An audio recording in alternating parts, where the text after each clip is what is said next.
After 7 days of emotional testimony recalling what happened last July on Highway 169 in Plymouth and expert witnesses combing through evidence in the Jamal Smith murder trial, the case now rests in the hands of the jury.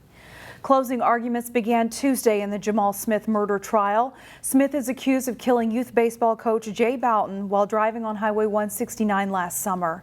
He's charged with first and second degree murder.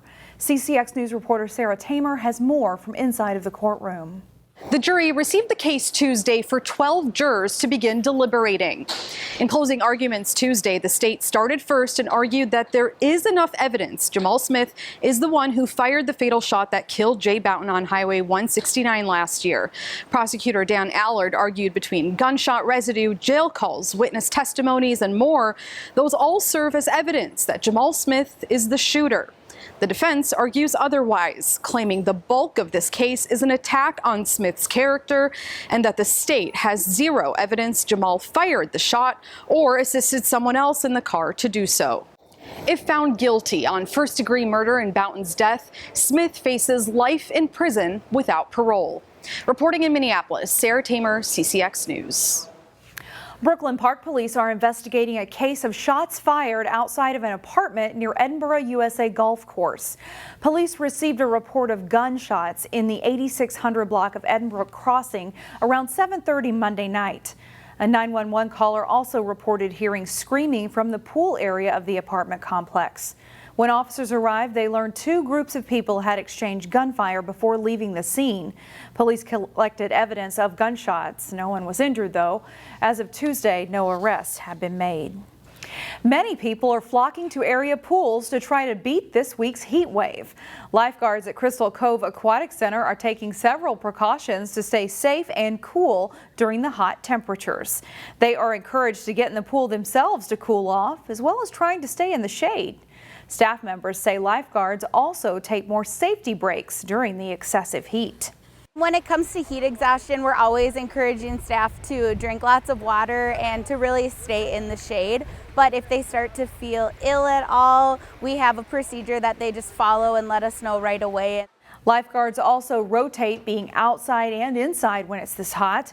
However, that's challenging this year due to short staffing levels. At the beginning of the season, Crystal Cove limited their hours to ensure staff didn't get burnt out. Our staff has been really great this year in the fact that they're willing to help out and pick up extra hours. If I send out a quick message in the morning like, help, we really need extra people today, they're always willing to step up. Pool hours are shorter at the beginning of the week. Monday through Wednesday, Crystal Cove is open from 1 until 6 p.m. instead of closing at 7 p.m. Construction for a newly expanded Plymouth Community Center is now officially complete. And so now that it's open finally here, it's just a great asset for the community. I'm so excited for everybody here and in the community to come enjoy this new asset that they have. Mayor Jeff Washee said the project took more than 4 years of planning before it became a reality. Additions to the new community center include an indoor playground featuring a large accessible feature called the Cube, an indoor walking track, 2 gyms, a fitness center, art rooms, ballrooms, and other event space.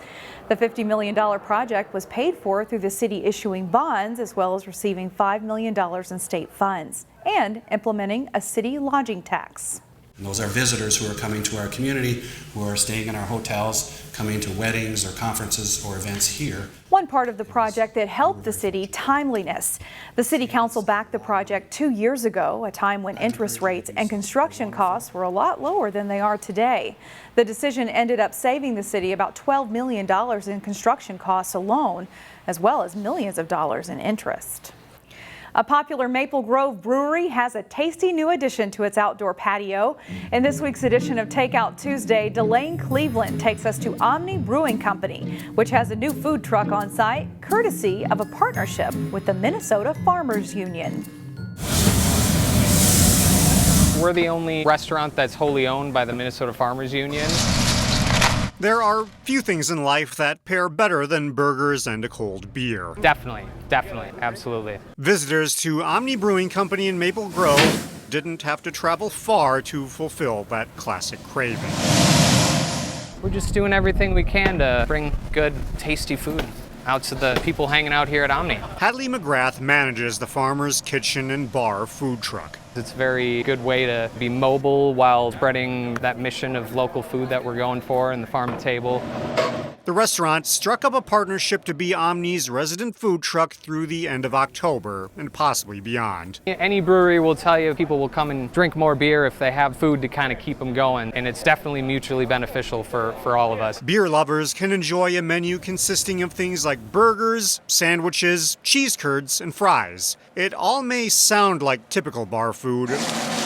However, the taste is anything but. We smash the burgers into some onions that kind of steam into it, makes it really good. Caramelizes at the same time. So this here is the Field Hamburger. It is their most popular item, but the star of the show is the Wagyu beef, which makes it taste both rich and savory. So far, the food truck residency has been a hit, both with customers and staff members like Presley Charlson. So we've always had different food trucks, but we would always have ones that canceled on us. So now we have a steady food truck, and people seem to really like it. They have great food, great staff.